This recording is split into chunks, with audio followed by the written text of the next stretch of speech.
Everyone सत श्री अकाल सारिਆਂ ਨੂੰ ਤੁਹਾਡਾ ਬਹੁਤ-ਬਹੁਤ ਸਵਾਗਤ ਹੈ ਅੱਜ ਦੀ ਕਲਾਸ 'ਚ। ਅੱਜ ਆਪਾਂ ਸ਼ੁਰੂ ਕਰਨ ਜਾ ਰਹੇ ਹਾਂ ਪੰਜਾਬ ਸਕੂਲ ਐਜੂਕੇਸ਼ਨ ਬੋਰਡ ਦੀ 10ਵੀਂ ਕਲਾਸ ਦੀ ਇੰਗਲਿਸ਼ ਦੀ ਕਿਤਾਬ English literature book supplementary reader ਤੇ ਉਹਦੇ ਵਿੱਚ ਸ਼ੁਰੂ ਕਰਾਂਗੇ ਸਭ ਤੋਂ ਪਹਿਲੇ ਉਹਦੇ ਚੈਪਟਰ ਤੋਂ ਚੈਪਟਰ 1 ਬੈਡ ਨੰਬਰ 29 ਇਹ ਲਿਖਿਆ ਹੈ ਤਾਰਿਕ ਰਹਿਮਾਨ ਨੇ। ਚਲੋ ਸ਼ੁਰੂ ਕਰਦੇ ਹਾਂ। A man whose hobby was painting met with an accident and lost his eyesight. While he was in hospital, Naeem, his wardmate, encouraged him to paint again. Naeem described different scenes and he painted them. Naeem left hospital before the author got his eyesight back. Who was Naeem and why did he leave the hospital? ਇੱਥੇ ਦੱਸਿਆ ਗਿਆ ਇੱਕ ਆਦਮੀ ਜਿਹਦਾ hobby ਇਹ ਸੀ ਵੀ ਉਹਨੇ painting ਬਣਾਉਣੀ ਹੁੰਦੀ ਸੀ, ਉਹਨੂੰ ਵਧੀਆ ਲੱਗਦਾ ਸੀ ਪੇਂਟਿੰਗ ਬਣਾ ਕੇ। ਉਹਦਾ ਅਚਾਨਕ ਇੱਕਦਮ ਐਕਸੀਡੈਂਟ ਹੋ ਜਾਂਦਾ ਹੈ ਤੇ ਉਹਦੀਆਂ ਅੱਖਾਂ ਜਿਹੜੀਆਂ ਨੇ ਉਹ ਗਵਾਚ ਜਾਂਦੀਆਂ ਨੇ, ਯਾਨੀ ਉਹ ਅੱਖਾਂ ਲੂਜ਼ ਕਰ ਦਿੰਦਾ, ਆਈਸਾਈਟ ਚਲੀ ਜਾਂਦੀ ਹੈ ਉਹਦੀ। ਤੇ ਉਸ ਤੋਂ ਬਾਅਦ ਜਦੋਂ ਹਸਪੀਟਲ ਜਾਂਦਾ ਹੈ ਤਾਂ ਇਹ ਹਸਪੀਟਲ ਦੇ ਵਿੱਚ ਜੋ ਬੰਦਾ ਪਿਆ ਹੋਇਆ ਸੀ ਪਹਿਲਾਂ, ਤਾਂ ਉਸੇ ਕਮਰੇ ਦੇ ਵਿੱਚ ਦੂਜਾ ਬੰਦਾ ਜਿਹੜਾ ਪਿਆ ਹੋਇਆ ਸੀ ਉਹਦਾ ਵਾਰਡਮੇਟ, ਉਹਦਾ ਨਾਂ ਸੀ ਨਈਮ। ਤੇ ਨਈਮ ਉਹਨੂੰ ਬਾਰ-ਬਾਰ ਇਨਕਰੇਜ ਕਰਦਾ ਸੀ, ਪ੍ਰੋਤਸਾਹਿਤ ਕਰਦਾ ਸੀ, ਵੀ ਦਿਲਾਸਾ ਦਿੰਦਾ ਸੀ ਵੀ ਤੂੰ ਪੇਂਟਿੰਗ ਫੇਰ ਤੋਂ ਕਰਨੀ ਸ਼ੁਰੂ ਕਰ ਦੇ। ਤੇ ਨਈਮ ਕੀ ਕਰਦਾ ਸੀ, ਵੱਖ-ਵੱਖ ਜਿਹੜੇ ਸੀਨਸ ਹੁੰਦੇ ਸੀ ਉਹਨੂੰ ਦਰਸਾਉਂਦਾ ਸੀ ਤੇ ਉਹ ਪੇਂਟਿੰਗ ਕਰਦਾ ਸੀ ਜਿਹੜੇ ਬੰਦੇ ਦਾ ਐਕਸੀਡੈਂਟ ਹੋਇਆ ਸੀ। ਇੱਕ ਦਿਨ ਅਚਾਨਕ ਨਈਮ ਜਿਹੜਾ ਹੈ ਹਸਪਤਾਲ ਤੋਂ ਚਲਾ ਜਾਂਦਾ ਹੈ। ਇਸ ਤੋਂ ਪਹਿਲਾਂ ਕਿ ਜਿਹੜਾ ਆਥਰ ਸੀ ਉਹਦੀਆਂ ਅੱਖਾਂ ਵਾਪਸ ਆ ਜਾਣ, ਉਹਦਾ ਜਿਹੜਾ ਦੋਸਤ ਸੀ ਉਹ ਪਹਿਲਾਂ ਹੀ ਹਸਪਤਾਲ ਛੱਡ ਕੇ ਜਾ ਚੁੱਕਾ ਹੁੰਦਾ ਹੈ। ਹੁਣ ਇਹ ਬੰਦਾ ਨਈਮ ਕੌਣ ਸੀ ਤੇ ਇਹਨੇ ਹਸਪਤਾਲ ਕਿਉਂ ਛੱਡਿਆ, ਉਹਦੇ ਬਾਰੇ ਆਪਾਂ ਕਹਾਣੀ ਹੁਣ ਡਿਟੇਲ ਦੇ ਵਿੱਚ ਪੜਾਂਗੇ। Brakes shrieked, something struck, someone cried and there was darkness spreading all around me. Pain leapt in my whole body and a gentle voice said, "Please don't move, sir. It might be dangerous." I tried to understand what had happened. I recalled the pre-dawn glow, trees and flowers, the dew-bathed grass, all waiting for the sunrise. I had imprisoned this all on the canvas, my masterpiece, the joy of life. So I named it Life. Then I remember the busy street scene, the roar of traffic, the car and the crush. My hand touched the bandages on my eyes. No, God, I mourned, not this. ਹੁਣ ਇਹਦੇ ਵਿੱਚ ਸ਼ਰੀਕ ਦਾ ਮਤਲਬ ਹੁੰਦਾ ਹੈ ਜਦ ਕੋਈ ਜ਼ੋਰ ਦੀ ਆਵਾਜ਼ ਆਉਂਦੀ ਹੈ, ਤੇ ਇੱਥੇ ਦੱਸਿਆ ਗਿਆ ਵੀ ਜ਼ੋਰ ਦੀ ਬ੍ਰੇਕਾਂ ਦੀ ਆਵਾਜ਼ ਆਈ, ਕੁਝ ਵਜਿਆ ਮੇਰੇ 'ਚ ਜਾ ਕੇ ਤੇ ਕੋਈ ਰੋਇਆ ਤੇ ਮੇਰੇ ਆਸੇ-ਪਾਸੇ ਚਾਰੇ ਪਾਸੇ ਹਨੇਰਾ ਹੋ ਗਿਆ। ਮੇਰੀ ਪੂਰੀ ਦੇ ਪੂਰੇ ਸਰੀਰ ਦੇ ਵਿੱਚ ਇੰਨਾ ਦਰਦ ਹੋ ਰਿਹਾ ਸੀ ਜਿਹਨੇ ਮੇਰੇ ਸਰੀਰ ਨੂੰ ਜਕੜਿਆ ਹੋਇਆ ਸੀ। ਤੇ ਬੜੀ ਪੋਲੀ ਦੇਣੀ ਕਿਸੇ ਨੇ ਬੋਲਿਆ ਵੀ ਸਰ ਹਿਲਿਓ ਨਾ, ਨਹੀਂ ਤਾਂ ਘਾਤਕ ਹੋ ਸਕਦਾ ਹੈ, ਜਾਨ ਜਾ ਸਕਦੀ ਹੈ। ਮੈਂ ਸਮਝਣ ਦੀ ਕੋਸ਼ਿਸ਼ ਕਰ ਰਿਹਾ ਸੀ ਕਿ ਅਖੀਰਕਾਰ ਹੋਇਆ ਕੀ ਸੀ ਤੇ ਮੈਂ ਯਾਦ ਕਰਨ ਦੀ ਕੋਸ਼ਿਸ਼ ਕਰ ਰਿਹਾ ਸੀ, ਰੀਕਾਲ ਯਾਨੀ ਯਾਦ ਕਰ ਰਿਹਾ ਸੀ ਦ ਪ੍ਰੀ ਡਾwn ਗਲੋ, ਯਾਨੀ ਸੂਰਜ ਉਗਣ ਤੋਂ ਪਹਿਲਾਂ ਦਾ ਜਿਹੜਾ ਚਾਨਣ ਹੁੰਦਾ ਹੈ ਉਹਦੇ ਬਾਰੇ ਸੋਚ ਰਿਹਾ ਸੀ, ਪੇੜਾਂ ਦਰਖਤਾਂ ਬਾਰੇ, ਫੁੱਲਾਂ ਬਾਰੇ, ਜਿਹੜੀ ਥੋੜੀ ਸਵੇਰੇ ਘਾਹ ਦੇ ਉੱਤੇ ਉਸ ਪਈ ਹੁੰਦੀ ਹੈ ਉਹਦੇ ਬਾਰੇ। ਤੇ ਮੈਂ ਵੇਟ ਕਰ ਰਿਹਾ ਸੀ ਵੀ ਕਦ ਸੂਰਜ ਬਾਹਰ ਆਊਗਾ। ਤੇ ਇਹ ਸਾਰਾ ਦਾ ਸਾਰਾ ਜਿਹੜਾ ਦ੍ਰਿਸ਼ ਹੈਗਾ ਹੈ ਮੈਂ ਆਪਣੀ ਪੇਂਟਿੰਗ ਕੈਨਵਸ ਦੇ ਉੱਤੇ ਬਣਾਇਆ ਹੋਇਆ ਸੀ, ਜੋ ਕਿ ਜ਼ਿੰਦਗੀ ਦੀ ਅਸਲੀ ਖੁਸ਼ੀ ਹੈਗੀ ਹੈ ਤੇ ਉਹਨੂੰ ਮੈਂ ਨਾਮ ਦਿੱਤਾ ਸੀ ਲਾਈਫ, ਜ਼ਿੰਦਗੀ। ਤੇ ਫਿਰ ਮੈਂ ਯਾਦ ਕਰਦਾ ਉਹ ਸੀਨ ਜਿਹਦੇ ਵਿੱਚ ਜਿਹੜੀ ਸਟਰੀਟ ਸੀ, ਸੜਕ ਸੀ, ਉਹਦੇ ਵਿੱਚ ਟ੍ਰੈਫਿਕ ਹੀ ਟ੍ਰੈਫਿਕ ਸੀ, ਕਾਰਾਂ ਆ ਰਹੀਆਂ ਸੀ, ਜਾ ਰਹੀਆਂ ਸੀ ਤੇ ਇੱਕਦਮ ਕ੍ਰੈਸ਼ ਵੱਜਦਾ ਕੁਛ ਤੇ ਮੇਰਾ ਹੱਥ ਜਿਹੜਾ ਜਦੋਂ ਉੱਠਦਾ ਹੈ ਤੇ ਮੇਰੀ ਅੱਖਾਂ ਤੇ ਜਾਂਦਾ ਜਿਹਦੇ ਤੇ ਪੱਟੀਆਂ ਬੰਦੀਆਂ ਹੋਈਆਂ ਸੀ ਤੇ ਮੈਂ ਕਹਿੰਦਾ ਓ ਗੋਡ, ਨਹੀਂ ਭਗਵਾਨ, ਤੇ ਮੈਂ ਰੋਣਾ ਨੋਟ ਦਿਸ, ਆ ਨਹੀਂ ਹੋ ਸਕਦਾ ਵੀ ਮੇਰੀਆਂ ਅੱਖਾਂ ਤੇ ਪੱਟੀ ਬੰਦੀ ਹੋਏ। ਅੱਗੇ ਦੇਖਦੇ ਹਾਂ। My life was a nightmare of sounds, feelings, smells, tastes and dreadful depression. It was a cage of darkness which held me prisoner, darkness and me, that's all. Time stood still. The sun rose no more for me. The bloom of flowers, the streams, and the clear sky were just memory. Life seemed to be dying with me. Hour after hour, I would lie on the bed as if staring at the ceiling. How do you do? He was my wardmate, Naeem, who was known as number 29, that being the number of his bed. A soft-spoken, cheerful man who comforted me with many a story, diverting my mind from the shocking realities of life. Except he limped and was on bed number 29, I hardly knew anything about him. He wonderfully described the birds hopping among the smiling brightness of the morning, and that I imagined I could see the scene myself. Go on, I would urge, whenever his voice stopped. Thus he would minutely describe the scene outside his windows the whole day. This gave hope to me. ਤੇ ਦੂਜੇ paragraph ਦੇ ਵਿੱਚ ਇਹ ਦੱਸਿਆ ਗਿਆ ਹੈ ਵੀ ਉਹਦੇ ਨਾਲ ਦਾ ਜਿਹੜਾ ਬੈੱਡ ਨੰਬਰ ਸੀ ਉਹ ਸੀ 29 ਤੇ ਉਹਦੇ ਤੇ ਜਿਹੜਾ ਬੰਦਾ ਸੀ ਉਹਦਾ ਨਾਂ ਕੀ ਸੀ ਨਹੀਂ। ਜੋ ਕਹਿੰਦਾ ਮੇਰੀ ਜਿਹੜੀ ਜ਼ਿੰਦਗੀ ਸੀ ਉਹ ਇੱਕ ਨਾਈਟਵੇਅਰ ਡਰਾਵਨਾ ਸੁਪਨਾ ਬਣ ਗਿਆ ਸੀ ਜਿਹਦੇ ਵਿੱਚ ਆਵਾਜ਼ਾਂ ਆ ਰਹੀਆਂ ਸੀ, ਭਾਵਨਾਵਾਂ ਦੀ ਆ ਰਹੀ ਸੀ ਮੈਨੂੰ ਜਕੜ, ਖੁਸ਼ਬੂਆਂ, ਟੇਸਟ ਤੇ ਜਿਹੜਾ ਡਿਪਰੈਸ਼ਨ ਸੀ ਸੋਚ ਮੇਰੀ ਸੀ ਉਹ ਬਿਲਕੁਲ ਰੁਕ ਗਈ ਸੀ। ਮੈਂ ਅੱਗੇ ਵਧਣਾ ਹੀ ਨਹੀਂ ਚਾਹੁੰਦਾ ਸੀ, ਉੱਥੇ ਹੀ ਰੁਕ ਗਿਆ ਸੀ ਮੇਰੀ ਸਾਰੀ ਦੀ ਸਾਰੀ ਜ਼ਿੰਦਗੀ। ਇੰਜ ਲੱਗ ਰਿਹਾ ਸੀ ਵੀ ਮੈਂ ਇੱਕ ਵੱਡੇ ਕੇਜ ਦੇ ਵਿੱਚ ਹੈਗਾ ਡਾਰਕਨੈਸ ਦੇ ਤੇ ਮੈਨੂੰ ਉਹਨੇ ਬੰਦੀ ਬਣਾਇਆ ਹੋਇਆ ਹੈ। ਜਿਹੜਾ ਟਾਈਮ ਹੈ ਉਹ ਵੀ ਰੁਕ ਗਿਆ ਸੀ ਮੇਰੇ ਲਈ। ਹੁਣ ਸੂਰਜ ਵੀ ਨਹੀਂ ਉਗਦਾ ਸੀ, ਨਾ ਤਾਂ ਫੁੱਲ ਖਿੜਦੇ ਸੀ, ਨਾ ਝਰਨੇ ਦਿਖਦੇ ਸੀ, ਨਾ ਜਿਹੜਾ ਆਕਾਸ਼ ਹੈਗਾ ਉਹ ਵੀ ਨਹੀਂ ਦਿਖਦਾ ਸੀ। ਇਹ ਸਭ ਇੱਕ ਯਾਦ ਬਣ ਕੇ ਰਹਿ ਗਿਆ ਸੀ ਕਿਉਂਕਿ ਮੈਂ ਦੇਖ ਨਹੀਂ ਨਾ ਸਕਦਾ ਸੀ। ਮੈਨੂੰ ਇਹ ਲੱਗ ਰਿਹਾ ਸੀ ਵੀ ਮੇਰੇ ਨਾਲ ਮੇਰੀ ਜਿਹੜੀ ਜ਼ਿੰਦਗੀ ਹੈ ਉਹ ਵੀ ਮਰ ਰਹੀ ਹੈ, ਪਲ ਪਲ ਮਰ ਰਹੀ ਹੈ। ਤੇ ਘੰਟੇ ਦਰ ਘੰਟੇ ਮੈਂ ਬਸ ਬੈੱਡ ਤੇ ਹੀ ਲਿਟਾ ਰਹਿੰਦਾ ਸੀ। ਇੰਦਾ ਲੱਗਦਾ ਸੀ ਵੀ ਮੈਂ ਉੱਤੇ ਸੀਲਿੰਗ ਨੂੰ ਯਾਨੀ ਛੱਤ ਨੂੰ ਦੇਖ ਰਿਹਾ। ਤੇ ਇੱਕਦਮ ਇੱਕ ਵਾਰ ਆਵਾਜ਼ ਆਉਂਦੀ ਹੈ ਜਿਹਦੇ ਵਿੱਚ ਕੋਈ ਬੰਦਾ ਮੈਨੂੰ ਪੁੱਛਦਾ ਹੈ ਵੀ ਤੁਸੀਂ ਕਿਵੇਂ ਹੋ। ਉਹ ਕੌਣ ਸੀ? ਉਹ ਮੇਰਾ ਵਾਰਡਮੇਟ ਸੀ। ਵਾਰਡ ਯਾਨੀ ਉਹ ਕਮਰਾ ਜਿਹਦੇ ਵਿੱਚ ਮੈਂ ਪਿਆ ਹੋਇਆ ਸੀ, ਉਹਦੇ ਨਾਲ ਦੇ ਬੈੱਡ ਤੇ ਇੱਕ ਬੰਦਾ ਪਿਆ ਹੋਇਆ ਸੀ ਜਿਹਦਾ ਨਾਮ ਸੀ ਨਈਮ ਤੇ ਉਹਨੂੰ ਸਭ ਜਾਣਦੇ ਸੀ ਨੰਬਰ 29 ਤੋਂ। ਮੈਂ ਇੱਥੇ ਲਿਖਤਾ ਜੋ ਕਿ ਉਹਦੇ ਬੈੱਡ ਦਾ ਨੰਬਰ ਸੀ। ਉਹਦੀ ਆਵਾਜ਼ ਬੜੀ ਮਿੱਠੀ ਜੀ ਸੀ, ਬੜਾ ਹਸਮੁਖ ਜਿਹਾ ਬੰਦਾ ਸੀ ਤੇ ਉਹ ਮੈਨੂੰ ਆਪਣੀ ਕਹਾਣੀਆਂ ਦੇ ਨਾਲ ਤਸੱਲੀ ਦਿੰਦਾ ਸੀ। ਮੇਰੀ ਅਟੈਂਸ਼ਨ ਜਿਹੜੀ ਹੈ ਉਹ ਡਾਇਵਰਟ ਕਰਦਾ ਸੀ, ਯਾਨੀ ਮੇਰਾ ਜਿਹੜਾ ਧਿਆਨ ਹੈ ਉਹ ਕਿਸੇ ਹੋਰ ਪਾਸੇ ਲੈ ਕੇ ਜਾਂਦਾ ਸੀ। ਜਿਹੜੀ ਅਸਲੀਅਤ ਹੈ ਜ਼ਿੰਦਗੀ ਤੋਂ ਉਹਨੂੰ ਮੈਨੂੰ ਭਟਕਾਉਂਦਾ ਸੀ ਵੀ ਚਲੋ ਮੇਰਾ ਧਿਆਨ ਬੁਰਾਈ ਵੱਲ ਨਾ ਜਾਏ ਵੀ ਮੇਰੀ ਜ਼ਿੰਦਗੀ ਇਹੋ ਜਿਹੀ ਹੋ ਗਈ। ਤੇ ਮੈਨੂੰ ਜ਼ਿਆਦਾ ਉਹਦੇ ਬਾਰੇ ਨਹੀਂ ਪਤਾ ਸੀ, ਬਸ ਇੰਨਾ ਪਤਾ ਸੀ ਵੀ ਉਹ ਲੰਗੜਾ ਕੇ ਚੱਲਦਾ ਸੀ, ਲਿੰਟ, ਤੇ ਉਹਦਾ ਬੈੱਡ ਨੰਬਰ 29 ਸੀ। ਉਹ ਤੋਂ ਇਲਾਵਾ ਮੈਨੂੰ ਕੁਝ ਵੀ ਨਹੀਂ ਪਤਾ ਸੀ ਉਹਦੇ ਬਾਰੇ। ਹੀ ਵੰਡਰਫੁਲੀ ਡਿਸਕ੍ਰਾਈਬ, ਤੇ ਉਹ ਬੜੇ ਵਧੀਆ ਤਰੀਕੇ ਦੇ ਨਾਲ ਦੱਸਦਾ ਸੀ ਕਿ ਕਿਸ ਤਰੀਕੇ ਦੇ ਨਾਲ ਜਿਹੜੇ ਪੰਛੀ ਹੈਗੇ ਨੇ ਉਹ ਹੌਪ ਕਰ ਰਹੇ ਨੇ, ਇੱਕ ਟਾਹਣੀ ਤੋਂ ਦੂਜੀ ਟਾਹਣੀ ਤੇ ਜਾ ਰਹੇ ਨੇ ਤੇ ਕਿਸ ਤਰੀਕੇ ਦੇ ਨਾਲ ਸਵੇਰ ਹੋਈ ਹੈ। ਤੇ ਮੈਂ ਸਿਰਫ ਸੋਚ ਸਕਦਾ ਸੀ, ਇਮੇਜਿਨ ਕਰ ਸਕਦਾ ਸੀ ਇਸ ਚੀਜ਼ ਬਾਰੇ। ਤੇ ਜਦ ਵੀ ਉਹ ਰੁਕਦਾ ਸੀ, ਮੈਂ 2 ਮਿੰਟ ਲਈ ਵੀ ਸਾਹ ਲੈਣ ਲਈ ਰੁਕਦਾ ਸੀ, ਮੈਂ ਉਹਨੂੰ ਕਹਿੰਦਾ ਸੀ ਹੋਰ ਦੱਸ, ਹੋਰ ਦੱਸ, ਕਿਉਂਕਿ ਮੇਰੇ ਅੰਦਰ ਇੱਕ ਅਰਜ ਸੀ, ਇੱਕ ਚਾਹ ਸੀ ਹੋਰ ਜਾਣਨ ਦੀ ਵੀ ਆਲੇ ਦੁਆਲੇ ਮੇਰੇ ਕੀ ਹੋ ਰਿਹਾ ਹੈ। ਤੇ ਉਹ ਵੀ ਮਾਈਨਿਊਟਲੀ ਯਾਨੀ ਬੜੀ ਬਰੀਕੀ ਦੇ ਨਾਲ ਉਹਦੀ ਖਿੜਕੀ ਤੋਂ ਬਾਹਰ ਕੀ ਹੋ ਰਿਹਾ ਸੀ ਉਹ ਪੂਰਾ ਦਿਨ ਮੈਨੂੰ ਦੱਸਦਾ ਰਹਿੰਦਾ ਸੀ। ਤੇ ਇਸ ਦੇ ਨਾਲ ਮੈਨੂੰ ਹੋਪ ਮਿਲਦੀ ਸੀ, ਕਹਿਣ ਦਾ ਮਤਲਬ ਮੈਨੂੰ ਇੱਕ ਉਮੀਦ ਮਿਲਦੀ ਸੀ ਇਹ ਸਭ ਕੁਝ ਸੁਣ ਕੇ। Listen, he said one morning, start painting, which, as you said, was your hobby before. I lashed out at him. I shouted, getting hysterical, that he had no right to joke about my art. He limped away to his bed. ਤੇ ਕਹਿੰਦਾ ਇੱਕ ਵਾਰ ਦੀ ਗੱਲ ਹੈ ਵੀ ਮੈਨੂੰ ਆਵਾਜ਼ ਆਈ ਵੀ ਇੱਕ ਸਵੇਰ ਵੀ ਤੁਸੀਂ ਪੇਂਟਿੰਗ ਕਰਨੀ ਸ਼ੁਰੂ ਕਰ ਦਿਓ, ਮੈਂ ਸੁਣਿਆ ਤੁਹਾਡੀ ਉਹ ਹੌਬੀ ਸੀ। ਇਹ ਸੁਣਦੇ ਹੀ ਜਿਹੜੇ ਆਥਰ ਸੀ ਉਹ ਉਹਦੇ ਉੱਤੇ ਲੈਸ਼ਡ ਆਊਟ ਹੋਏ, ਯਾਨੀ ਉਹ ਗੁੱਸੇ ਦੇ ਵਿੱਚ ਉਹਨੂੰ ਬੋਲੇ ਤੇ ਉਹ ਚਿल्ला ਕੇ ਬੋਲੇ।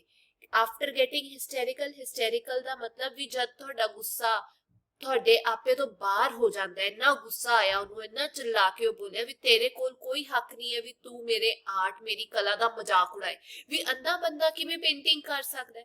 ਤੇ ਇਹ ਸੁਣ ਕੇ ਨਈਮ ਜਿਹੜਾ ਹੈ ਉਹ ਲੰਗੜਾਉਂਦਾ ਹੋਇਆ ਆਪਣੇ ਬੈੱਡ ਵੱਲ ਚਲਾ ਗਿਆ। Days passed. Then one day I asked him if he had been moved by anything. Yes, he began slowly. Well, many things. He suddenly brightened. Ah, yes. Once I walked by a farmhouse on a golden October evening and I saw a haystack. It wasn't straw, it was pure gold. All around the world was ablaze with color, red leaves, white ducks, basking in the golden rays of the sun setting on the blood-red west. There I stood and gasped, unable to move. What? I cried. Didn't you paint it? There was an uneasy silence which embarrassed me for having asked such a question after all. I thought, everyone is not an artist. I mean, I would have painted it. I said hurriedly, why don't you paint? It is in my mind and I know you can paint. Do, please say yes, he pleaded, and before I knew what I did, I said yes. ਤੇ ਇਹਦੇ ਵਿੱਚ ਦੱਸਿਆ ਗਿਆ ਵੀ ਦਿਨ ਬੀਤ ਗਏ ਅੱਗੇ ਤੇ ਫਿਰ ਇੱਕ ਦਿਨ ਮੈਂ ਉਸਨੂੰ ਪੁੱਛਿਆ ਕਿ ਤੂੰ ਕਿਸੇ ਚੀਜ਼ ਤੋਂ ਪ੍ਰਭਾਵਿਤ ਹੋਇਆ ਕਦੇ ਯਾਨੀ ਆਥਰ ਨੇ ਨਈਮ ਤੋਂ ਪੁੱਛਿਆ ਵੀ ਤੁਹਾਨੂੰ ਕਿਸੇ ਚੀਜ਼ ਨੇ ਪ੍ਰਭਾਵਿਤ ਕੀਤਾ ਹਾਂ ਉਸਨੇ ਹੌਲੀ ਦੇਣੀ ਸ਼ੁਰੂ ਕੀਤਾ ਠੀਕ ਹੈ ਕਹਿੰਦਾ ਬਹੁਤ ਸਾਰੀਆਂ ਚੀਜ਼ਾਂ ਸੀ ਉਹ ਇੱਕਦਮ ਇਹ ਸਵਾਲ ਸੁਣ ਕੇ ਨਾ ਬਹੁਤ ਚਮਕ ਜਿਹਾ ਗਿਆ ਜਿਵੇਂ ਉਤਸੁਕ ਹੋ ਗਿਆ ਤੇ ਕਹਿੰਦਾ ਆਹਾ ਇੱਕ ਵਾਰ ਮੈਂ ਅਕਤੂਬਰ ਦੀ ਸੁਨਹਿਰੀ ਸ਼ਾਮ ਨੂੰ ਇੱਕ ਆਪਾਂ ਕਹਿ ਸਕਦੇ ਆ ਇੱਕ ਪਾਸੇ ਜਾ ਰਿਹਾ ਸੀ ਸੁਨਹਿਰੀ ਅਕਤੂਬਰ ਦੀ ਸ਼ਾਮ ਉਹ ਕਲਰ ਦੱਸ ਰਿਹਾ ਬੇਸਿਕਲੀ ਠੀਕ ਹੈ ਉਹ ਕਹਿੰਦਾ ਵੀ ਮੈਂ ਇੱਕ ਫਾਰਮ ਹਾਊਸ ਦੇ ਕੋਲ ਗਿਆ ਤੇ ਮੈਂ ਉੱਥੇ ਘਾਹ ਦਾ ਢੇਰ ਦੇਖਿਆ ਉਹ ਕਹਿੰਦਾ ਉਹ ਧੂੜੀ ਨਹੀਂ ਸੀ ਉਹ ਸ਼ੁੱਧ ਸੋਨਾ ਸੀ ਵੀ ਉਹ ਇੰਨਾ 골ਡਨ ਰੰਗ ਦਾ ਸੀ ਏਦਾਂ ਲੱਗ ਰਿਹਾ ਸੀ ਵੀ ਉਹ ਹੇਸਟੈਕ ਜਾਂ ਧੂੜੀ ਨਹੀਂ ਹੈ ਉਹ ਸ਼ੁੱਧ ਸੋਨਾ ਸੀ ਤੇ ਇਸ ਵਕਤ ਪੂਰੀ ਦੁਨੀਆ ਜਿਹੜੀ ਆ ਉਹ ਰੰਗਾਂ ਨਾਲ ਝੁਲਸੀ ਹੋਈ ਸੀ ਜਿਵੇਂ ਮੈਨੂੰ ਲਾਲ ਪੱਤੇ ਦਿਖਾਈ ਦੇ ਰਹੇ ਸੀ ਚਿੱਟੀਆਂ ਬੱਦਕਾਂ ਦਿਖਾਈ ਦੇ ਰਹੀਆਂ ਸੀ ਤੇ ਹੋਰ ਮੈਨੂੰ ਅੰਦਰ ਜਿਹੜਾ ਪਾਣੀ ਹੈਗਾ ਉਹਦੇ ਵਿੱਚ ਛਾਲੇ ਮਾਰਦਾ ਹੋਇਆ ਉਹ ਵੀ ਦਿਖਾਈ ਦੇ ਰਿਹਾ ਸੀ ਵੀ ਅੰਦਰ ਛਾਲੇ ਸੂਰਜ ਦੀਆਂ ਆਖਰੀ ਸੁਨਹਿਰੀ ਜਿਹੜੀਆਂ ਕਿਰਨਾਂ ਹੁੰਦੀਆਂ ਨੇ ਨਾ ਉਹ ਵੀ ਦਿਖਾਈ ਦੇ ਰਹੀਆਂ ਸੀ ਜਦੋਂ ਪੱਛਮ ਵੱਲ ਦੀ ਡੁੱਬ ਰਿਹਾ ਸੀ ਉਹ ਏਦਾਂ ਲੱਗ ਰਿਹਾ ਸੀ ਡੁੱਬਦਾ ਹੋਇਆ ਜਿਵੇਂ ਬਲੱਡ ਰੈਡ ਖੂਨ ਦਾ ਜਿਹੜਾ ਰੰਗ ਹੁੰਦਾ ਉਹ ਏਦਾਂ ਦਾ ਦਿਖਾ ਰਿਹਾ ਸੀ ਤੇ ਉੱਥੇ ਮੈਂ ਖੜੇ ਹੋ ਕੇ ਮੈਂ ਵੱਡੇ ਵੱਡੇ ਸਾਹ ਲੈ ਰਿਹਾ ਸੀ ਗੈਸ ਦਾ ਮਤਲਬ ਵੱਡੇ ਸਾਹ ਲੈ ਰਿਹਾ ਸੀ ਤੇ ਮੈਂ ਉੱਥੋਂ ਹਿਲ ਨਹੀਂ ਪਾ ਰਿਹਾ ਸੀ ਤੇ ਉਹ ਜਿਹੜਾ ਆਥਰ ਹੈ ਉਹ ਕਹਿੰਦਾ ਕੀ ਆਈ ਕ੍ਰਾਈਡ ਉਹ ਜ਼ੋਰ ਦੀ ਬੋਲਿਆ didn't you paint it we ਤੂੰ ਇਹਦੀ ਪੇਂਟਿੰਗ ਨਹੀਂ ਬਣਾਈ ਤੇ ਇਹ ਸੁਣ ਕੇ ਉਹਨਾਂ ਦੋਨਾਂ ਦੇ ਵਿਚਕਾਰ ਇੱਕ ਆਪਾਂ ਕਹਿ ਸਕਦੇ ਹਾਂ ਚੁੱਪੀ ਜੀ ਬਣ ਗਈ ਕਿਉਂਕਿ ਉਹਨੇ ਪਹਿਲਾਂ ਉਹਨੂੰ ਪੇਂਟ ਕਰਨ ਨੂੰ ਕਿਹਾ ਸੀ ਤੇ ਉਹਨੂੰ ਬੜੀ ਇੰਬੈਰੈਸਮੈਂਟ ਹੋਈ ਇਹ ਸਵਾਲ ਪੁੱਛ ਕੇ ਤੇ ਉਹਨੇ ਅੰਦਰ ਹੀ ਸੋਚਿਆ ਆਪਣੇ ਦਿਮਾਗ ਦੇ ਵਿੱਚ ਵੀ ਹਰ ਕੋਈ ਆਰਟਿਸਟ ਥੋੜੀ ਹੁੰਦਾ ਕਲਾਕਾਰ ਥੋੜੀ ਹੁੰਦਾ ਜਿਹੜਾ ਪੇਂਟਿੰਗ ਕਰ ਲੇ ਤੇ ਉਹਨੇ ਸਵਾਲ ਬਦਲਦੇ ਹੋਏ ਕਿਹਾ ਵੀ ਮੇਰੇ ਕਹਿਣ ਦਾ ਭਾਵ ਹੈ ਵੀ ਮੈਂ ਤਾਂ ਜ਼ਰੂਰ ਪੇਂਟ ਕਰ ਲੈਂਦਾ ਉਹਨੇ ਛੇਤੀ ਦੇਣੀ ਆਪਣਾ ਸਵਾਲ ਬਦਲਤਾ ਤੇ ਫਿਰ ਜਿਹੜਾ ਨਈਮ ਸੀ ਉਹਨੂੰ ਕਹਿੰਦਾ ਵੀ ਤੁਸੀਂ ਪੇਂਟ ਕਿਉਂ ਨਹੀਂ ਕਰਦੇ ਵੀ ਮੈਨੂੰ ਪਤਾ ਹੈ ਮੇਰੇ ਦਿਮਾਗ ਤੇ ਹੈਗੀ ਆ ਗੱਲ ਵੀ ਤੁਸੀਂ ਪੇਂਟ ਕਰ ਲੈਂਦੇ ਹੋ ਵੀ ਕਰੋ ਪੇਂਟ ਕਰੋ ਤਾਂ ਸਹੀ ਤੇ ਉਹਨੇ ਪਲੀਡ ਕੀਤਾ ਯਾਨੀ ਉਹਦੇ ਅੱਗੇ ਬੇਨਤੀ ਕੀਤੀ ਤੇ ਆਥਰ ਨੂੰ ਪਤਾ ਹੀ ਨਹੀਂ ਲੱਗਿਆ ਕਿ ਕਦੋਂ ਉਹਨੇ ਗੱਲਬਾਤ ਦੇ ਵਿੱਚ ਹਾਂ ਕਹਿ ਦਿੱਤੀ ਅੱਗੇ ਚੱਲਦੇ ਹਾਂ my life took a new turn he had provided everything needed for painting and when the hospital attendants cried out in surprise as they entered the room he made them quiet then the miracle started with eager but almost trembling finger I started drawing the scene I had once admired. I labored on and on, sketching the scene from the canvas of my memory on the paper, too absorbed to think of my blindness. I finished the scene and in a shaky voice called for Naeem. He bounded to my bed. For a while I heard nothing. My heart sank. I must have bungled it, I thought. Then his voice broke the silence. It's marvelous. It's unbelievable. You are a genius, man, a genius. Who would say you are blind? I felt relaxed and I said, really? I could never believe had it not happened with myself. ਤੇ ਅਗਲੀ ਦਿਨ ਜਦੋਂ ਨੇ ਹਾਂ ਕਹਿਤੀ ਸੀ ਵੀ ਠੀਕ ਹੈ ਮੈਂ painting ਕਰ ਲਾਂਗਾ ਤੇ ਉਹ ਕਹਿੰਦਾ ਮੇਰੀ ਜ਼ਿੰਦਗੀ ਜਿਹੜੀ ਹੈ ਉਹਨੇ ਇੱਕ ਨਵਾਂ ਮੋੜ ਲੈ ਲਿਆ ਤੇ ਨਈਮ ਨੇ ਮੈਨੂੰ ਉਹ ਸਭ ਕੁਝ ਪ੍ਰੋਵਾਈਡ ਕੀਤਾ ਪ੍ਰਦਾਨ ਕੀਤਾ ਜੋ ਪੇਂਟਿੰਗ ਕਰਨ ਦੇ ਲਈ ਚਾਹੀਦਾ ਹੁੰਦਾ ਸੀ ਤੇ ਜਦ ਹਸਪੀਟਲ ਦੇ ਅਟੈਂਡੈਂਟ ਨਰਸ ਵਗੈਰਾ ਆਏ ਕਮਰੇ ਦੇ ਵਿੱਚ ਉਹ ਹੈਰਾਨੀ ਨਾਲ ਜਦ ਚਿল্ਲਾਏ ਤੇ ਨਈਮ ਨੇ ਉਹਨਾਂ ਨੂੰ ਚੁੱਪ ਕਰਾ ਦਿੱਤਾ ਤੇ ਉਹ ਕਹਿੰਦਾ ਇਹ ਚਮਤਕਾਰ ਹੋ ਗਿਆ ਪਰ ਜਦ ਮੈਂ ਪੇਂਟਿੰਗ ਪਹਿਲੀ ਵਾਰ ਕਰਨ ਲੱਗਾ ਕਿਉਂਕਿ ਮੇਰੇ ਕੋਲ ਅੱਖਾਂ ਨਹੀਂ ਸੀ ਤੇ ਮੇਰੇ ਹੱਥ ਜਿਹੜੇ ਨੇ ਉਹ ਕੰਬ ਰਹੇ ਸੀ ਤੇ ਕਹਿੰਦਾ ਮੈਂ ਜਿਹੜਾ ਸੀਨ ਸੀ ਉਹ ਬਣਾਉਣਾ ਸ਼ੁਰੂ ਕਰ ਦਿੱਤਾ, ਜੋ ਮੈਨੂੰ ਬਹੁਤ ਇੱਕ ਟਾਈਮ ਤੇ ਬਹੁਤ ਪਸੰਦ ਸੀ, ਐਡਮਾਇਰਡ ਸੀ, ਯਾਨੀ ਮੈਨੂੰ ਬਹੁਤ ਵਧੀਆ ਲੱਗਦਾ ਸੀ। ਕਹਿੰਦਾ ਮੈਂ ਮਿਹਨਤ ਕਰਦਾ ਗਿਆ, ਲੇਬਰ ਕਰਦਾ ਗਿਆ, ਸਕੈਚ ਕਰ ਰਿਹਾ ਸੀ ਉਸ ਸੀਨ ਨੂੰ ਕੈਨਵਸ ਤੇ, ਯਾਨੀ ਉਸ ਸ਼ੀਟ ਤੇ। ਪਰ ਕਿਹੜੇ ਕੈਨਵਸ ਤੋਂ ਲੈ ਰਿਹਾ ਸੀ? ਉਹ ਆਪਣੇ ਦਿਮਾਗ ਦੀ ਜਿਹੜੀ ਮੈਮਰੀ ਹੈ ਉਹਨੂੰ ਤਾਜ਼ਾ ਕਰਕੇ ਉਹ ਉਸ ਦ੍ਰਿਸ਼ ਨੂੰ ਪੇਂਟਿੰਗ ਤੇ ਬਣਾ ਕੇ ਸ਼ੀਟ ਤੇ ਲਿਆਣਾ ਚਾਹੁੰਦਾ ਸੀ। ਤੇ ਉਸ ਤੋਂ ਬਾਅਦ ਉਹ ਬਹੁਤ ਜ਼ਿਆਦਾ ਅਜੇ ਐਬਜ਼ੌਰਬ ਸੀ, ਸੋਚ ਰਿਹਾ ਸੀ ਵੀ ਅਜੇ ਮੈਂ ਤਾਂ ਅਨਾਮ ਹੈ, ਕਿਵੇਂ ਬਣਾਵਾਂਗਾ। ਤੇ ਪਰ ਕਰਦੇ ਕਰਾਂਦੇ ਉਹਨੇ ਜਿਹੜਾ ਸੀਨ ਸੀ, ਦ੍ਰਿਸ਼ ਸੀ, ਉਹ ਖਤਮ ਕਰਤਾ। ਤੇ ਬੜੀ ਭੋਲੀ ਜੀ ਆਵਾਜ਼ ਦੇ ਵਿੱਚ, ਮਤਲਬ ਜਦ ਕੌਨਫੀਡੈਂਸ ਨਹੀਂ ਹੁੰਦਾ, ਉਹਨੇ ਆਵਾਜ਼ ਮਾਰੀ ਨਈਮ ਨੂੰ। ਤੇ ਉਹ ਕਹਿਣ ਦਾ ਮਤਲਬ, ਬਾਉਂਡਡ ਦਾ ਮਤਲਬ ਹੁੰਦਾ ਹੈ ਜਦੋਂ ਲੰਬੇ ਲੰਬੇ ਜਿਹੜੇ ਸਟੈਪਸ ਹੁੰਦੇ ਆ ਉਹ ਲੈ ਕੇ ਭੱਜਿਆ ਹੋਇਆ ਮੇਰੇ ਬੈੱਡ ਕੋਲ ਆਇਆ। ਤੇ ਕਹਿੰਦਾ ਥੋੜੀ ਦੇਰ ਲਈ ਮੈਂ ਕੁਝ ਨਹੀਂ ਸੁਣਿਆ ਤੇ ਮੇਰਾ ਜਿਹੜਾ ਦਿਲ ਹੈ ਉਹ ਘਬਰਾ ਗਿਆ, ਉਹ ਮਤਲਬ ਬੈਠ ਗਿਆ। ਮੈਨੂੰ ਲੱਗਿਆ ਵੀ ਮੈਂ ਕੁਝ ਗਲਤ ਕਰਤਾ ਹੋਣਾ। ਬੰਗਲ ਦਾ ਮਤਲਬ ਵੀ ਮੈਂ ਕੁਝ ਨਾ ਕੁਝ ਮਾੜਾ ਬਣਾਤਾ ਹੋਣਾ, ਮੈਂ ਇਹ ਸੋਚਿਆ। ਤੇ ਉਸ ਤੋਂ ਬਾਅਦ ਜਿਹੜੀ ਆਵਾਜ਼ ਆਈ ਉਹ ਇਹ ਸੀ ਵੀ ਇਹ ਤਾਂ ਮਾਰਵਲਸ ਹੈ, ਮਤਲਬ ਵੰਡਰਫੁਲ, ਕਮਾਲ ਬਣਾਇਆ, ਅਨਬਿਲੀਵੇਬਲ। ਮੈਨੂੰ ਤਾਂ ਯਕੀਨ ਹੀ ਨਹੀਂ ਹੁੰਦਾ ਵੀ ਤੁਸੀਂ ਇੰਨੇ ਵੱਡੇ ਕਲਾਕਾਰ ਹੋ, ਤੁਸੀਂ ਤਾਂ ਜੀਨੀਅਸ ਹੈਗੇ ਹੋ। ਕੋਈ ਕਹਿ ਹੀ ਨਹੀਂ ਸਕਦਾ ਵੀ ਤੁਸੀਂ ਬਣਾ ਨਹੀਂ ਸਕਦੇ, ਵੀ ਤੁਸੀਂ ਦੇਖ ਨਹੀਂ ਸਕਦੇ। ਇਹ ਸੁਣ ਕੇ ਜਿਹੜਾ ਆਥਰ ਹੈ ਉਹ ਕਹਿੰਦਾ ਵੀ ਮੈਨੂੰ ਰਿਲੈਕਸਡ ਮਹਿਸੂਸ ਹੋਇਆ, ਮੈਨੂੰ ਵਧੀਆ ਮਹਿਸੂਸ ਹੋਇਆ, ਤੇ ਮੈਨੂੰ ਯਕੀਨ ਹੀ ਨਹੀਂ ਹੋ ਰਿਹਾ ਸੀ ਵੀ ਮੈਂ ਇਦਾਂ ਵੀ ਕੁਝ ਕਰ ਸਕਦਾ। ਅੱਗੇ ਪੜ੍ਹਦੇ ਹਾਂ।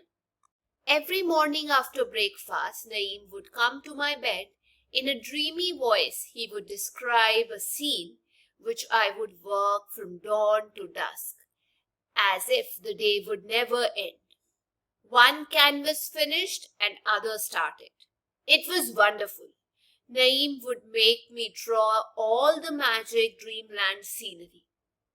Losing myself in his world of colors, forgetting my blindness, I created on paper all he said. He always praised me, and I became more and more convinced of my genius.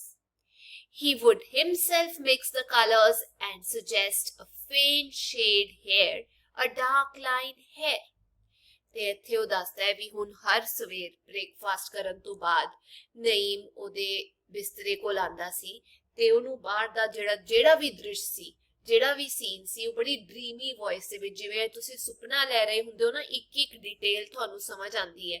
ਉਹ ਕਹਿੰਦਾ ਉਸ ਤਰੀਕੇ ਦੇ ਨਾਲ ਉਹ ਮੈਨੂੰ ਇੱਕ ਇੱਕ ਡਿਟੇਲ ਦੇ ਨਾਲ ਗੱਲਾਂ ਦੱਸਦਾ ਸੀ ਜੋ ਮੈਂ ਪੇਂਟ ਕਰਦਾ ਸੀ ਡੌਨ ਟੂ ਡਸਕ, ਯਾਨੀ ਸਵੇਰੇ ਸੂਰਜ ਉੱਗਣ ਤੋਂ ਪਹਿਲਾਂ ਤੇ ਸ਼ਾਮੀ ਸੂਰਜ ਢਲਣ ਤੱਕ ਮੈਂ ਪੇਂਟਿੰਗ ਹੀ ਕਰਦਾ ਰਹਿ ਜਾਂਦਾ ਸੀ। ਇੰਜ ਲੱਗਦਾ ਸੀ ਵੀ ਜਿਹੜਾ ਦਿਨ ਹੈ ਉਹ ਵੀ ਛੋਟਾ ਪੈ ਗਿਆ ਤੇ ਕਦੇ ਖਤਮ ਹੋਣ ਨੂੰ ਹੀ ਨਹੀਂ ਆ ਰਿਹਾ। ਉਹ ਕਹਿੰਦਾ ਇੱਕ ਕੈਨਵਸ, ਇੱਕ ਪੇਂਟਿੰਗ ਖਤਮ ਕਰਕੇ ਮੈਂ ਦੂਜੀ ਸਟਾਰਟ ਕਰ ਦਿੰਦਾ ਸੀ ਤੇ ਬੜਾ ਮਜ਼ਾ ਆ ਰਿਹਾ ਸੀ, ਵੰਡਰਫੁਲ ਸੀ, ਅਮੇਜ਼ਿੰਗ ਸੀ।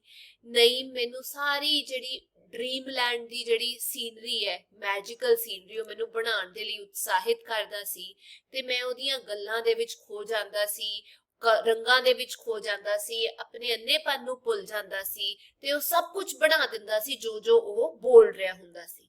ਤੇ ਉਹ ਅਕਸਰ ਮੇਰੀ ਬਹੁਤ ਤਾਰੀਫ ਕਰਦਾ ਸੀ ਤੇ ਮੈਂ ਹੋਰ ਕਨਵਿੰਸ ਹੋ ਜਾਂਦਾ ਸੀ, ਮੈਨੂੰ ਪਤਾ ਲੱਗ ਜਾਂਦਾ ਸੀ ਵੀ ਅਰੇ ਮੈਂ ਤਾਂ ਜੀਨੀਅਸ ਹੈਗਾ, ਵੀ ਜੇ ਮੈਂ ਅੰਨਾ ਹੋ ਕੇ ਇੰਨਾ ਵਧੀਆ ਬਣਾ ਸਕਦਾ ਤਾਂ ਗੱਲ ਹੀ ਕੀ ਹੈ। ਤੇ ਕਹਿੰਦਾ ਉਹ ਆਪ ਨਈਮ ਜਿਹੜਾ ਹੈਗਾ ਉਹ ਮੈਨੂੰ ਕਲਰ ਜਿਹੜੇ ਨੇ ਰੰਗ ਮਿਕਸ ਕਰਕੇ ਦਿੰਦਾ ਸੀ ਤੇ ਕਦੇ ਕਦੇ ਦੱਸਦਾ ਸੀ ਵੀ ਇਹ ਜਿਹੜੀ ਪੇਂਟਿੰਗ ਹੈ ਇੱਥੇ ਹਲਕਾ ਜਿਹਾ ਫਿੱਕਾ ਸ਼ੇਡ ਪਾਓ, ਇੱਥੇ ਥੋੜੀ ਡਾਰਕ ਲਾਈਨ ਬਣਾਓ। It was then that the doctors operated upon me. Naeem had taken over the work of reading to me or describing a scene from my window, as I was unable to move from the bed. As days passed, my anxiety increased, partly because I wanted to see the world of colors with my own eyes, but mostly because I had spent my last rupee on this very operation. And in case of failure, I would have to lead the wretched life of darkness and misery. ਤੇ ਇੱਥੇ ਉਹ ਦੱਸਦਾ ਹੈ ਕਿ ਉਹ ਦਿਨ ਆ ਗਿਆ ਜਦੋਂ ਡਾਕਟਰਸ ਨੇ ਮੇਰਾ ਆਪਰੇਸ਼ਨ ਕਰਨਾ ਸੀ ਤੇ ਨਈਮ ਨੇ ਫਿਰ ਮੈਨੂੰ ਪਹਿਲਾਂ ਤਾਂ ਉਹ ਡਿਸਕ੍ਰਾਈਬ ਕਰਦਾ ਸੀ ਵੀ ਬਾਹਰ ਕੀ ਹੋ ਰਿਹਾ ਤੇ ਉਸ ਤੋਂ ਬਾਅਦ ਉਹਨੇ ਮੈਨੂੰ ਪੜ੍ਹਨਾ ਸ਼ੁਰੂ ਕਰਤਾ, ਕੁਝ ਪੜ੍ਹ ਕੇ ਦੱਸਦਾ ਸੀ ਬਾਹਰ ਕੀ ਹੋ ਰਿਹਾ ਉਹ ਸੀਨ ਦਿਖਾਉਂਦਾ ਸੀ। ਦਿਖਾਉਂਦਾ ਦਾ ਮਤਲਬ ਵੀ ਉਹ ਦਰਸਾਉਂਦਾ ਸੀ ਕੀ ਹੈਗਾ ਬਾਹਰ, ਕਿਉਂਕਿ ਮੈਂ ਬੈੱਡ ਤੋਂ ਨਹੀਂ ਹਿਲ ਸਕਦਾ ਸੀ, ਪੇਂਟ ਨਹੀਂ ਕਰ ਸਕਦਾ ਸੀ ਉਹਨਾਂ ਦਿਨਾਂ ਵਿੱਚ ਜਦ ਆਪਰੇਸ਼ਨ ਹੋਇਆ ਸੀ। ਕਹਿੰਦਾ ਜਿਵੇਂ ਜਿਵੇਂ ਦਿਨ ਲੰਘਦੇ ਗਏ ਮੇਰੀ ਜਿਹੜੀ ਐਂਜ਼ਾਈਟੀ ਹੈਗੀ ਹੈ, ਜਿਵੇਂ ਆਪਾਂ ਕਈ ਵਾਰ ਬਹੁਤ ਉਤਸ਼ਾਹਿਤ ਹੋ ਜਾਂਦੇ ਆ, ਉਹ ਵੱਧਦੀ ਗਈ। ਇੱਕ ਕਾਰਨ ਕੁਝ ਹੱਦ ਤੱਕ ਇਹ ਸੀ ਕਿ ਮੈਂ ਰੰਗਾਂ ਭਰੀ ਜਿਹੜੀ ਦੁਨੀਆ ਹੈਗੀ ਆ ਉਹ ਆਪਣੇ ਅੱਖਾਂ ਨਾਲ ਦੇਖਣਾ ਚਾਹੁੰਦਾ ਸੀ। ਪਰ ਜਿਹੜਾ ਸਭ ਤੋਂ ਵੱਡਾ ਕਾਰਨ ਹੈ ਉਹ ਇਹ ਹੈਗਾ ਵੀ ਮੈਂ ਆਪਣਾ ਆਖਰੀ ਰੁਪਈਆ ਵੀ ਇਸ ਆਪਰੇਸ਼ਨ ਤੇ ਲਾ ਦਿੱਤਾ ਤੇ ਹੁਣ ਮੇਰੇ ਕੋਲ ਹੋਰ ਪੈਸੇ ਨਹੀਂ ਹੈਗੇ ਨੇ, ਤੇ ਜੇ ਆਪਰੇਸ਼ਨ ਵਧੀਆ ਨਾ ਹੋਇਆ, ਮੇਰੀਆਂ ਅੱਖਾਂ ਵਾਪਸ ਨਾ ਆਈਆਂ, ਤਾਂ ਮੈਂ ਇਹ ਜੀ ਰੈਚ ਦਾ ਮਤਲਬ ਜਿਹੜੀ ਆਪਾਂ ਕਹਿ ਸਕਦੇ ਆ ਉਦਾਸੀ ਭਰੀ ਜ਼ਿੰਦਗੀ ਜਿਹਦੇ ਵਿੱਚ ਹਨੇਰਾ ਹੀ ਹਨੇਰਾ ਹੈ, ਮਿਜ਼ਰੀ ਹੈ, ਦੁੱਖੀ ਦੁੱਖ ਹੈ, ਉਹ ਨਹੀਂ ਜੀਣਾ ਚਾਹੁੰਦਾ ਸੀ। ਪਰ ਉਹ ਮੈਨੂੰ ਜੀਣੀ ਪੈ ਸਕਦੀ ਸੀ, ਕਿਉਂਕਿ ਜੇ ਆਪਰੇਸ਼ਨ ਹੀ ਫੇਲ ਹੋ ਗਿਆ ਫੇਰ ਕੀ ਕਰ ਸਕਦੇ ਆ। I went to the doctor's room with the nurse when Naeem came and said, "It's a beautiful day. I hope you see it soon." I tried to answer, but there was a lump in my throat. ਕਹਿਣ ਦਾ ਮਤਲਬ ਉਹ ਕਹਿੰਦਾ ਵੀ ਮੈਂ ਜਦ ਉਸ ਤੋਂ ਬਾਅਦ checkup ਦੇ ਲਈ ਡਾਕਟਰ ਦੇ ਕਮਰੇ ਵਿੱਚ ਗਿਆ, ਨਰਸ ਦੇ ਨਾਲ ਸਾਰਾ ਕੁਝ ਹੋ ਗਿਆ, ਉਸ ਤੋਂ ਬਾਅਦ ਨਈਮ ਆਇਆ ਤੇ ਉਹ ਕਹਿੰਦਾ ਵੀ ਬੜਾ ਸੁਨਹਿਰਾ ਦਿਨ ਹੈਗਾ, ਮੈਂ ਉਮੀਦ ਕਰਦਾ ਵੀ ਤੁਸੀਂ ਛੇਤੀ ਉਹਨੂੰ ਦੇਖ ਸਕੋ, ਇਹਨਾਂ ਦਿਨਾਂ ਨੂੰ, ਰੰਗਾਂ ਨੂੰ, ਜ਼ਿੰਦਗੀ ਨੂੰ।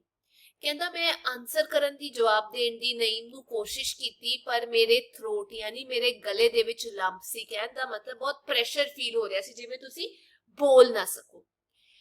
I smelled the smell of the operation theatre.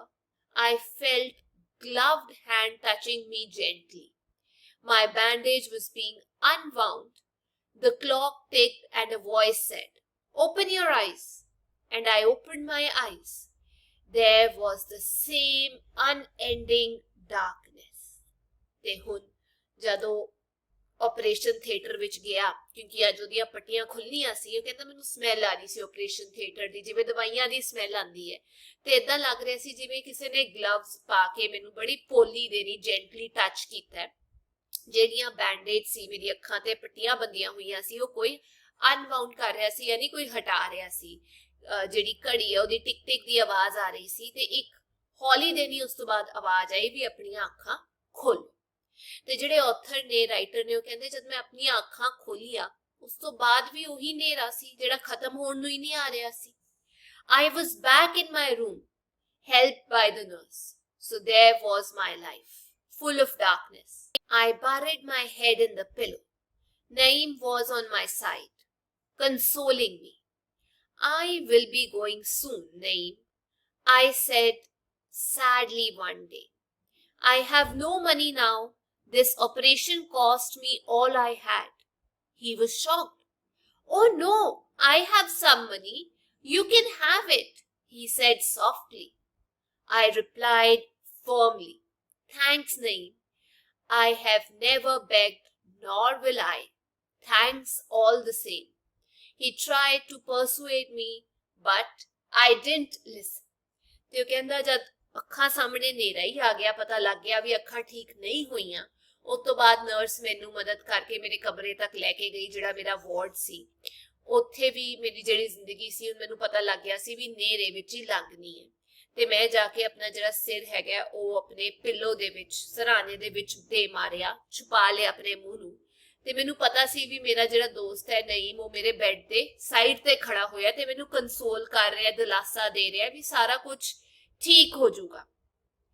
ਪਰ ਮੈਂ ਨਈਮ ਨੂੰ ਕਿਹਾ ਵੀ ਮੈਂ ਇੱਥੋਂ ਛੇਤੀ ਚਲੇ ਜਾਣਾ ਹੈ, ਕਿਉਂਕਿ ਮੇਰੇ ਕੋਲ ਹੋਰ ਪੈਸੇ ਹੈ ਨਹੀਂ, ਜੋ ਆਪਰੇਸ਼ਨ ਤੇ ਲੱਗਨੇ ਸੀ ਉਹ ਸਾਰੇ ਮੈਂ ਲਾ ਦਿੱਤੇ। ਇਹ ਸੁਣ ਕੇ ਨਈਮ ਹੈਰਾਨ ਹੋ ਗਿਆ, ਸ਼ੌਕ ਹੋ ਗਿਆ, ਤੇ ਉਹ ਕਹਿੰਦਾ ਨਾ ਨਾ ਮੇਰੇ ਕੋਲ ਪੈਸੇ ਹੈਗੇ ਨੇ, ਤੂੰ ਲੈ ਲੈ। ਉਹਨੇ ਬੜੇ ਪਿਆਰ ਦੇ ਨਾਲ ਮੈਨੂੰ ਆਫਰ ਕੀਤੇ ਪੈਸੇ, ਤੇ ਮੈਂ ਬੜੀ ਦ੍ਰਿੜਤਾ ਦੇ ਨਾਲ ਉਹਨੂੰ ਕਿਹਾ ਥੈਂਕਸ, ਧੰਨਵਾਦ ਨਈਮ। ਨਾ ਮੈਂ ਅੱਜ ਤੱਕ ਪੈਸੇ ਭੀਖ ਮੰਗੀ ਹੈ, ਨਾ ਮੈਂ ਮੰਗਾਂਗਾ, ਪਰ ਸਭ ਕੁਝ ਲਈ ਤੇਰਾ ਥੈਂਕ ਯੂ। ਉਹਨੇ ਮੈਨੂੰ ਬਹੁਤ ਪਰਸੂਏਡ, ਮੈਨੂੰ ਮਤਲਬ ਮਨਾਉਣ ਦੀ ਕੋਸ਼ਿਸ਼ ਕੀਤੀ, ਪਰ ਮੈਂ ਉਹਦੀ ਗੱਲ ਸੁਣੀ ਨਹੀਂ। One afternoon, Naeem came running to my bed. "Listen, old fellow, there is a friend of mine who is an art lover. He wants to buy your paintings." How can that be? They must be awful, I thought. He is rich. We can strike a bargain. I consented and Naeem danced round the room with joy. Next day, he handed me some crisp banknotes. My happiness knew no bounds. Hope soared once again. Once again, I was living for something. ਤੇ ਉਹ ਕਹਿੰਦਾ ਏਦਾਂ ਹੀ ਦਿਨ ਲੰਘਦੇ ਜਾ ਰਹੇ ਸੀ ਤੇ ਇੱਕ ਦਿਨ ਦੀ ਗੱਲ ਹੈ, ਦੁਪਹਿਰ ਦੀ ਗੱਲ ਹੈ, ਜਿਹੜਾ ਨਈਮ ਹੈ ਉਹ ਦੌੜਦਾ ਹੋਇਆ ਮੇਰੇ ਬੈੱਡ ਦੇ ਕਿਨਾਰੇ ਆ ਕੇ ਖੜਾ ਹੋ ਗਿਆ ਤੇ ਕਹਿੰਦਾ ਸੁਣ ਮੇਰੇ ਦੋਸਤ, ਵੀ ਮੇਰਾ ਇੱਕ ਦੋਸਤ ਹੈਗਾ ਜਿਹਨੂੰ ਆਰਟ ਕਲਾ ਦੇ ਨਾਲ ਬਹੁਤ ਪਿਆਰ ਹੈ ਤੇ ਉਹ ਤੇਰੀ ਪੇਂਟਿੰਗਸ ਜਿਹੜੀ ਆ ਉਹ ਖਰੀਦਣਾ ਚਾਹੁੰਦਾ ਹੈ। ਤੇ ਮੈਂ ਉਹਨੂੰ ਕਿਹਾ ਵੀ ਇਹ ਕਿੱਦਾਂ ਹੋ ਸਕਦਾ ਹੈ, ਮੇਰੀ ਪੇਂਟਿੰਗਸ ਇੱਕ ਅੰਨੇ ਬੰਦੇ ਨੇ ਜਿਹਨੇ ਬਣਾਈ ਹੈ, ਉਹ ਤਾਂ ਬਹੁਤ ਘਟੀਆ ਬੇਕਾਰ ਜੀ ਹੋਣੀ ਹੈ। ਤੇ ਉਹ ਕਹਿੰਦਾ ਨਹੀਂ, ਵੀ ਉਹ ਬਹੁਤ ਅਮੀਰ ਬੰਦਾ ਹੈਗਾ ਤੇ ਅਸੀਂ ਉਹਦੇ ਨਾਲ ਬਾਰਗੇਨ ਕਰ ਸਕਦੇ ਹਾਂ, ਕਹਿਣ ਦਾ ਮਤਲਬ ਵੀ ਪੈਸੇ ਬਾਰੇ ਗੱਲਬਾਤ ਕਰ ਸਕਦੇ ਹਾਂ। ਤੇ ਉਹ ਕਹਿੰਦਾ ਠੀਕ ਹੈ, ਮੈਂ ਹਾਮੀ ਭਰਤੀ ਤੇ ਨਈਮ ਪੂਰੇ ਕਮਰੇ ਦੇ ਵਿੱਚ ਡਾਂਸ ਕਰਦਾ ਰਿਹਾ, ਛਾਲਾ ਮਾਰਦਾ ਰਿਹਾ ਖੁਸ਼ੀ ਦੇ ਨਾਲ। ਤੇ ਅਗਲੇ ਹੀ ਦਿਨ ਉਹਨੇ ਮੈਨੂੰ ਤਾਜ਼ੇ ਜਿਵੇਂ ਕਰਾਰੇ ਬੈਂਕ ਦੇ ਨੋਟ ਨਹੀਂ ਹੁੰਦੇ, ਉਹ ਗੱਡੀ ਮੈਨੂੰ ਫੜਾ ਦਿੱਤੀ ਤੇ ਕਹਿੰਦਾ ਮੇਰੀ ਖੁਸ਼ੀ ਦੀ ਕੋਈ ਸੀਮਾ ਹੀ ਨਹੀਂ ਰਹੀ ਤੇ ਜਿਹੜਾ ਹੋਪ ਹੈਗਾ, ਉਮੀਦ ਹੈ, ਉਹ ਇੱਕ ਵਾਰ ਫੇਰ ਤੋਂ ਛਾਲਾ ਮਾਰ ਰਹੀ ਸੀ ਤੇ ਫੇਰ ਤੋਂ ਜੀਣ ਲਈ ਮੈਨੂੰ ਇੱਕ ਰਾਹ ਦਿਖ ਗਈ ਸੀ। I took to painting again. Every morning Naeem would sit by my side and begin his dreamy tale. I drew on and on. The unknown buyer appeared off and on and bought my paintings. Naeem described scenes of the four seasons with such feelings, especially the sunset ones. Pink, purple, white, violet, and all shades of gold were splashed before my mind's eye. ਤੇ ਉਹ ਕਹਿੰਦਾ ਉਸ ਤੋਂ ਬਾਅਦ ਮੇਰੇ ਚ ਹੌਸਲਾ ਆ ਗਿਆ ਵੀ ਮੈਂ ਪੇਂਟਿੰਗ ਕਰ ਸਕਦਾ ਤੇ ਮੈਂ ਪੇਂਟਿੰਗ ਨੂੰ ਫੇਰ ਤੋਂ ਜਨੂਨ ਦੇ ਨਾਲ ਕਰਨਾ ਸ਼ੁਰੂ ਕਰ ਦਿੱਤਾ ਤੇ ਹਰ ਸਵੇਰ ਰੋਜ਼ ਨਈਮ ਮੇਰੇ ਕੋਲ ਆ ਕੇ ਬੈਠ ਜਾਂਦਾ ਤੇ ਇੱਕ ਡ੍ਰੀਮੀ ਟੇਲ, ਮਤਲਬ ਇੱਕ ਕਹਾਣੀ ਨਹੀਂ ਹੁੰਦੀ ਜਿਵੇਂ ਕੋਈ ਸੁਣਾਉਂਦਾ ਹੁੰਦਾ, ਇੱਥੇ ਉਹ ਰੰਗ ਸੀ, ਇੱਥੇ ਉਹ ਖੜਾ ਸੀ, ਮਤਲਬ ਇੰਨੇ ਪਿਆਰੇ ਤਰੀਕੇ ਨਾਲ ਉਹ ਦਰਸਾਉਂਦਾ ਸੀ, ਇੰਦਾ ਲੱਗ ਰਿਹਾ ਹੁੰਦਾ ਸੀ ਵੀ ਜਿਵੇਂ ਕੋਈ ਸੁਪਨਾ ਦੇਖ ਕੇ ਕਹਾਣੀ ਸੁਣ ਰਿਹਾ ਹੁੰਦਾ। ਤੇ ਕਹਿੰਦਾ ਮੈਂ ਡਰਾਇੰਗ ਕਰਦਾ ਗਿਆ ਤੇ ਉਹ ਜਿਹੜਾ ਅਨਨੋਨ ਬਾਇਰ ਸੀ, ਜਿਹਦਾ ਮੈਨੂੰ ਪਤਾ ਹੀ ਨਹੀਂ ਸੀ ਵੀ ਕੌਣ ਮੇਰੀ ਪੇਂਟਿੰਗ ਖਰੀਦ ਰਿਹਾ, ਉਹ ਔਨ ਐਂਡ ਆਫ ਆਂਦਾ ਰਿਹਾ, ਕਹਿਣ ਦਾ ਮਤਲਬ ਟਾਈਮ ਦਰ ਟਾਈਮ ਆ ਕੇ ਮੇਰੀ ਪੇਂਟਿੰਗਸ ਖਰੀਦਦਾ ਗਿਆ। ਕਹਿੰਦਾ ਨਈਮ ਨੇ ਚਾਰੋਂ ਦੇ ਚਾਰੋਂ ਜਿਹੜੇ ਸੀਜ਼ਨਸ ਹੈਗੇ ਨੇ, ਗਰਮੀ, ਸਰਦੀ, ਹੋਰ ਜਿਹੜੀਆਂ ਰੁੱਤਾਂ ਹੈਗੀਆਂ ਨੇ, ਉਹ ਇੰਨੇ ਵਧੀਆ ਫੀਲਿੰਗਸ ਦੇ ਨਾਲ ਦਰਸਾਈਆਂ, ਇੰਨੇ ਵਧੀਆ ਭਾਵੁਕ ਤਰੀਕੇ ਦੇ ਨਾਲ ਦੱਸੀਆਂ, ਖਾਸ ਤੌਰ ਤੇ ਸਨਸੈਟਸ, ਯਾਨੀ ਜਦ ਸੂਰਜ ਡੁੱਬਦਾ ਸੀ, ਜਿਹਦੇ ਵਿੱਚੋਂ ਦੱਸਦਾ ਸੀ ਵੀ ਪਿੰਕ ਕਲਰ ਦਿਖ ਰਿਹਾ, ਪਰਪਲ ਦਿਖ ਰਿਹਾ, ਵਾਈਟ ਦਿਖ ਰਿਹਾ, ਵਾਇਲਟ ਦਿਖ ਰਿਹਾ, ਸਾਰੇ ਸ਼ੇਡਸ ਉਹ ਜਿਹੜੇ ਸੁਨਹਿਰੀ ਰੰਗ ਦੇ, 골ਡ ਦੇ ਦਿਖ ਰਹੇ ਹੁੰਦੇ ਨੇ। ਤੇ ਉਹ ਕਹਿੰਦਾ ਉਹ ਏਦਾਂ ਦਰਸਾਉਂਦਾ ਸੀ ਕਿ ਮੇਰੇ ਦਿਮਾਗ ਦੀਆਂ ਜਿਹੜੀਆਂ ਅੱਖਾਂ ਨੇ ਉਹ ਸਾਰੀਆਂ ਸਮਝ ਲੈਂਦੀਆਂ ਸੀ ਵੀ ਕਿਹੜੇ ਕਿਹੜੇ ਰੰਗ ਦਿਖ ਰਹੇ ਨੇ। ਤੁਸੀਂ ਅੱਖਾਂ ਬੰਦ ਕਰਕੇ ਸੋਚੋ ਕਿਹੋ ਜਿਹਾ ਸਮਝ ਆਉਂਦਾ ਜਦ ਕੋਈ ਰੰਗਾਂ ਦੇ ਨਾਲ ਦੱਸਦਾ। All my paintings had been bought and I found myself ready for the third operation. ਤੀਜਾ operation ਹੋਣਾ ਸੀ ਹੁਣ ਉਹਦਾ। After the operation, when I regained consciousness, I was told not to move or speak with anyone. When my bandage was to be opened, I asked for Naeem, but the nurse said he was ill and could not come. The doctor removed the bandage, and when I opened my eyes, a flash of light tore through my eyes. I could see.